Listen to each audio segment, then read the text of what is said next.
Iran has bombed another facility in Bahrain, which impacts AWS deeply. This is the second video that I'm creating on this topic. I have created a first one last month where 2 availability zones of AWS in Middle East actually went down. And this is getting worse. Something needs to be controlled here because Iran has also issued a bunch of more companies which it will target, and it has started with AWS. An Iranian missile strike has damaged a major telecommunications facility operated by Batelco in Hamala district, a site that hosts critical infrastructure for AWS. So see, this is not exactly a direct attack on AWS, but it's an indirect one which impacts AWS equally. So the way it has happened is AWS obviously needs a way to talk to internet, right? So it needs to tie up with an internet service provider, which the whole network of AWS can use.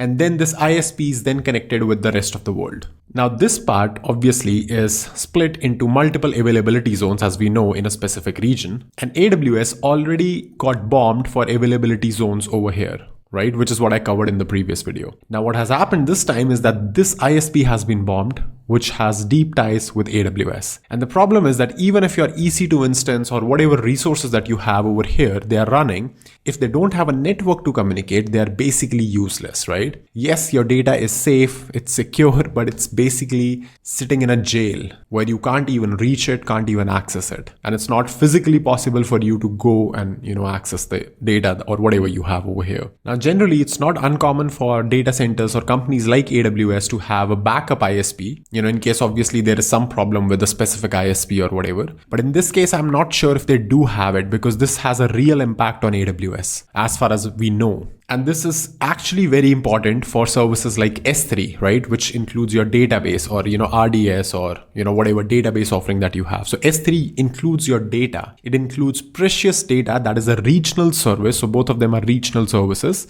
And this is a disaster. If you lose access to your data, which is important in Middle East, there is basically no way to recover it right now. I have done a detailed guide on how internals of S3 works, like engineering inside S3. Like how is it possible that even if one availability zone just goes away, then still S3 can function.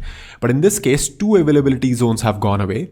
And that creates a real problem for S3 because now we do not have enough paths to construct back the data that you lost, right? So watch that video. I will link it somewhere here. It's a very interesting video. It's a technical video, but it goes in deep into how S3 works, which you can take and apply as a learning in this Middle East configuration as well. But again, there is no point if you don't have internet connection, then anything that you are doing is basically useless, right? And the thing is that basically there is no update from AWS at all after 3rd of March. That means it's going to be a complete month tomorrow for services to be completely, or at least most of these services to be visibly down, that you can't work in Middle East now. And whatever work or services that you had so far in Bahrain also, let's say, they are also not available now.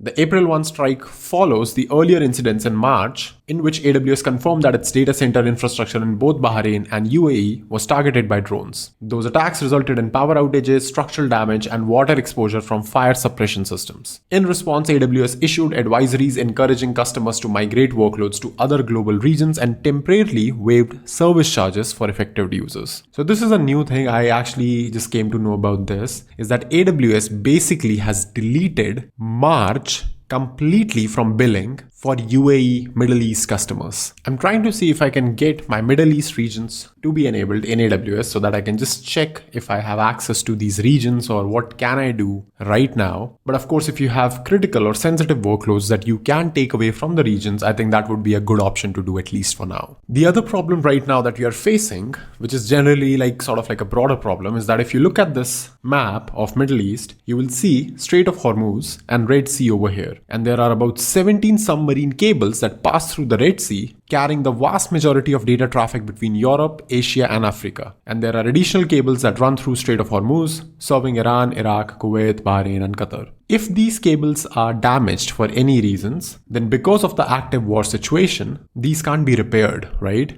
And closing both these choke points simultaneously would be a globally disruptive event. especially for the Southeast Asia, right? Southeast Asia and Europe. And given the Iran situation and the way they are threatening a lot of these companies and the region stability, it would not be a super surprise if they do something like this if the war does not de-escalate. The other thing I mentioned about, right? AWS would prefer to forget March ever happened in its UAE region. I received an email billing a notification from AWS this week that may be the most diplomatically crafted communication in the history of cloud computing. AWS is waiving all usage-related charges in Middle East Central 1 region for March 2026. This waiver applies automatically to your accounts and no action is required from you. No explanation, no mention of the Iranian drone strikes that physically destroyed 2 of the 3 availability zones, and no reference to the 109 services that went down, nor the customers who spent weeks unable to terminate their EC2 instances via the console because the control plane was as dead as the hardware underneath it. And this is also a problem, right? So see, the problem is a lot of times, which people actually do not anticipate for,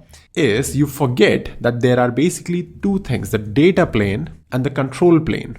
Right? Imagine that by chance or, because of some reason, you created an EC2 instance in some availability zone, AZ3. I don't remember which ones were bombed and which ones were not. But let's say this is an AZ2 and this data center is completely safe, right? So this is not bombed. There is nothing going on over here. And your EC2, your hardware, disk, everything is fine. Power, everything is fine. Your network, ISP, everything. The problem is a lot of times it's possible, like in this case that we are seeing, is that the control plane itself is in a different availability zone, right? So control plane is basically systems that control these other things, right? So for example, let's say you are saying that I want to terminate instance. So it's possible that this call is going through a control plane for your EC2 instance into availability zone 2, but the plane itself is sitting in availability zone 1. And if this connection is gone for whatever reason, like we are seeing the drones or whatever, if this is gone, then you can't do anything, right? You can't work with this instance. Sure, if the network connectivity is there, then you can at least manage it in some capacity. But for anything administrative that needs to flow through AWS control plane, there is basically no way for you to interact with the hardware. And this can be for any services, whether that's Lambda, whether that's, your RDS, S3, whatever. So they just waive the charges. That's it. It's a tough situation and it's not AWS fault given that there is not yet an Amazon standing military force. Okay. But here's the part that caught my attention. The email continues, you will not see any March 2026 usage charges for Middle East Central 1 region in your cost and usage report or cost explorer once processing is complete. So they're not just waiving customer charges, they're actually deleting the billing completely, right? And as the article lists that, for a lot of organizations, AWS bill is not just an invoice, it's a canonical record of what infrastructure exists, where it is running and how long it has been there. So if you actually do not even give them what was going on, even if it is running in a degraded manner, in a degraded way, that would be sort of difficult for people, right? And maybe it's possible, right, that their cost explorer itself for that specific region has been hit on the very first week of March itself and it basically did not record anything, right? It's very likely that they have just lost the data. Middle East is basically not suitable for them to do this cost estimation or whatever their internal things do. So that's what's first, the data might not exist to provide. When multiple availability zones go offline because of the physical hardware is melted and TLS now terminates on the floor, the meeting and the billing infrastructure goes with it. You can't generate a usage report for resources running on servers that no longer have power. And the second reason is that customers could not terminate resources with AWS console because termination commands require acknowledgement.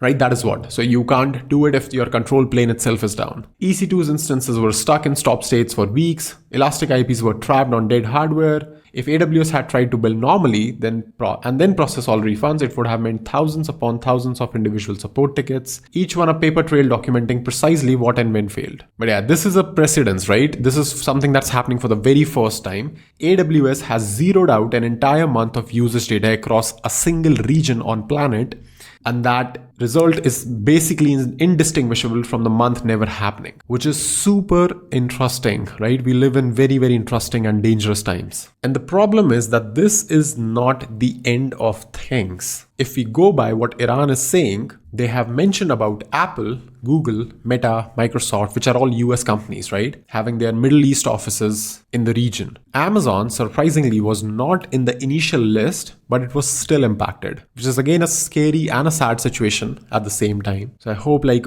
if there is anyone who's working in these regions in UAE and in Middle East, they are safe and secure. And I hope that this war situation de-escalates quickly. So that's all for this video. If you learned something new from this, make sure you leave a like and subscribe to the channel. And I'm gonna see you in the next video very soon. If you're still watching, make sure you leave a comment "I watched till the end" below to tell me that you were still here, and let me know what do you think about the video.